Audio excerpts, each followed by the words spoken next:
if you've ever felt inadequate or defeated in some way, we're going to talk about a few things that you can do to get rid of those feelings coming up.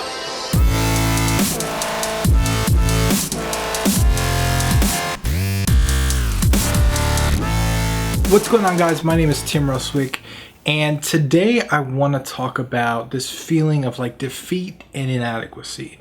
Because for me, I've experienced this a lot in my life, but I don't really think nothing has ever come close in my life to one particular time.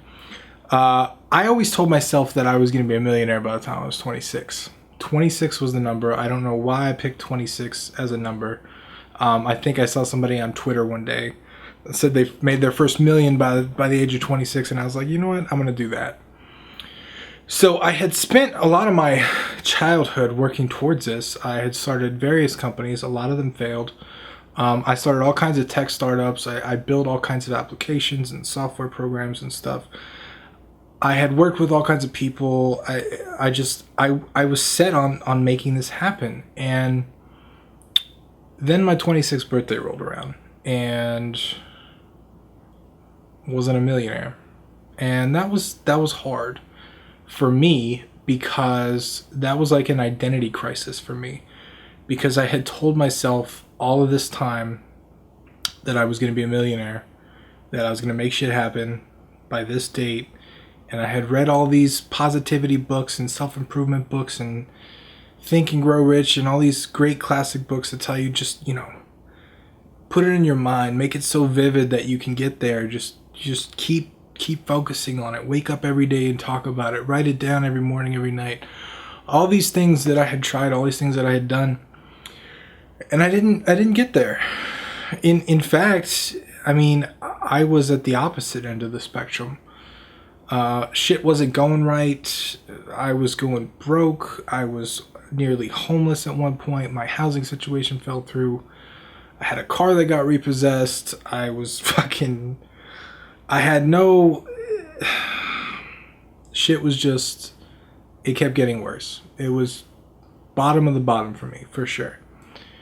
And it was like an identity crisis for me. It was like a quarter life crisis is what I called it in my journal. Because I just... What I had tied my identity to for so long was not only a failure, but it was not even remotely close to coming true. And I just felt like this thing that I had led my life towards up until that point didn't exist, and I couldn't make it exist, and I failed. And that was really hard for me. And when you're that low in the ground, when you're that low in life, when you lose all self-confidence in yourself, when you lose all ability to see yourself worth anything, when you feel inadequate, when you feel defeated, that can either be a make or break point for you. It can be the point that defines your life permanently, or it can be the point where you give up. And I know a lot of people that have given up, unfortunately. I know a lot of people that has let that defeat them. I know a lot of people that was the end of their rope. That was the end. They quit, starting companies, or they quit trying to make their dream happen or whatever, and they got a job, or they went to work for their family's company, or they did something they were trying to avoid all this time, but they didn't believe in themselves enough to get anywhere. And there are three primary things that I think brought me out of that fucking shithole of low, that deep, dark feeling of inadequacy and defeat. And this ties in a lot to depression, and I've talked a little bit about some of the depression that I went through. I wrote an article about it. You can check it out on the blog, or we'll link it in the description too. But this ties a lot with that, but I think this is a particular thing that's specific outside of depression, because depression is a mental illness. It does affect a lot of people. It is very damaging to you as a person, especially the longer it goes on, the more you can just get wrapped up in this depressive world, and it just amplifies everything. But specifically for this feeling of defeat and inadequacy, there are three things that helped me get out of it. The first thing was I just had to get out of my head. The fact that I had enough time to think about how inadequate I was, about how shitty I was, about how I failed at everything, about how I'm no good and all this other stuff. The fact that I had all that time to think about it means that I spent way too much time thinking about it. My mind spent too much time unoccupied.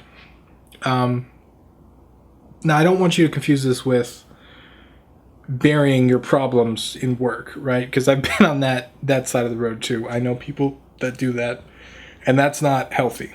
But when you're in those moments and you're having trouble dealing with things, it does help to occupy your mind. It doesn't mean that you should shut these feelings out completely and just never deal with them. It just means that you don't spend the entire day dwelling on them. That's not productive. That's how you go into one of those deep depressive states that can be really hard to come out of. So occupying your time with things that you like to do is awesome.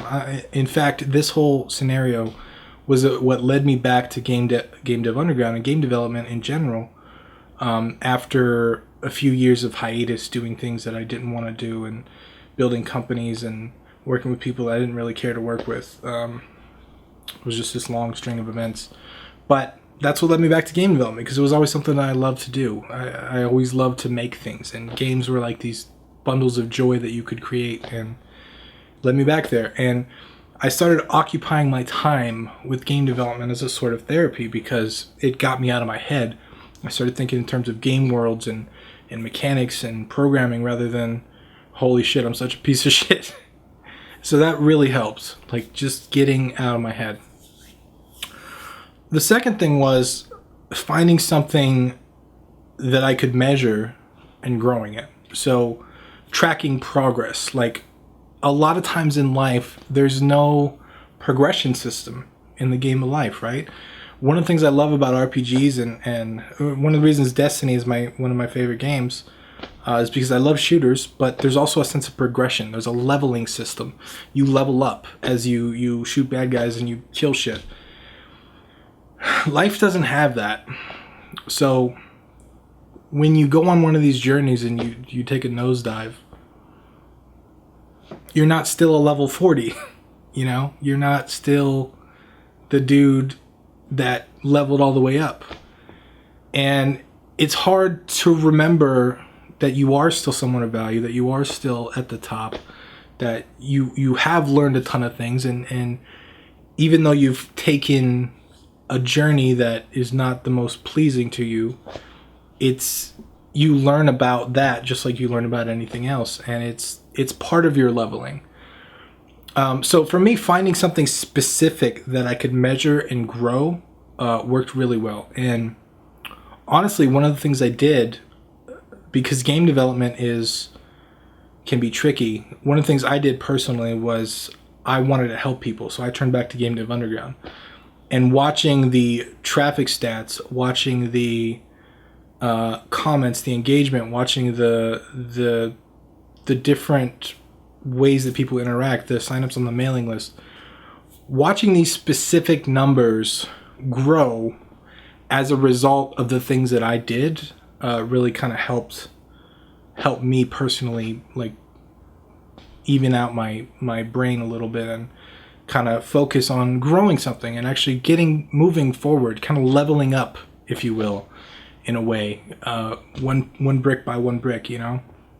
Because again, life doesn't give you a leveling system. It doesn't give you a progression system, so you don't know you're making progress. So it helps a lot when you're in those down states to focus on numbers that you can change, that you can modify. Like I said, it could be players that you've got in your games. It could be download numbers. It can be milestones that you're hitting, goals you're completing. Just find a number that you can track and grow over time. It really, really helps.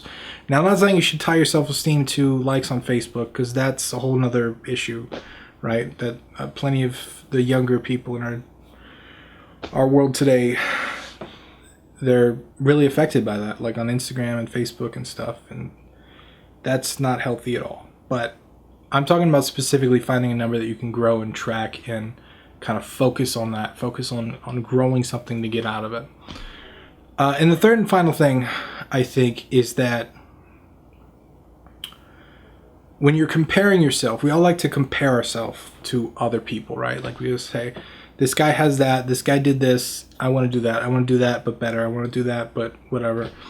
And for me, part of the reason why I wanted to be that person, that I had that goal, was because I always compared myself to other people. I said, I want to be where that guy is. I want what that guy has. And I found that while that might be motivating short term to work and get shit done, it can be damaging to your self-esteem and to your person, because you're constantly comparing yourself to someone else. The only person you should be comparing yourself to is yourself yesterday, or yourself last week, or yourself last month. And this kind of ties into finding a number that you can track, or finding something you can progress or level up. But if you compare yourself to yourself, then there's only one real way to go, right? And that's to go up. That's to progress. And that works like a leveling system in a game does. It helps with that sense of progression. And I think when you're focusing on that, right, just like improving at some specific thing, whether it's your art skills or finishing milestones or developing prototypes or whatever you're doing, just if you focus on that and you compare yourself to how you were yesterday or the last week, if you're trying to lose weight or you're trying to gain muscle, you're trying to get better at talking to people, get better at communicating, you're trying to do speaking, you're trying to write a book, whatever you're trying to do, it's not just game dev, but compare yourself to yourself yesterday or last week. Don't compare yourself to other people, because that's a great way to shit on your self-esteem, especially when you're already under this pressure of inadequacy and defeat. Like, your focus should be to get out of that, not to wallow in it. And comparing yourself to other people when you're in that mindset can just break everything even more. It can damage everything. It can make like the whole roof cave in. At least it did for me. So, I mean, those three things, right? Get out of your head. Spend some time doing things that you love. Find something you can track, like specifically numbers-based, preferably, that you can watch grow. And then don't compare yourself to other people. Compare yourself to yourself.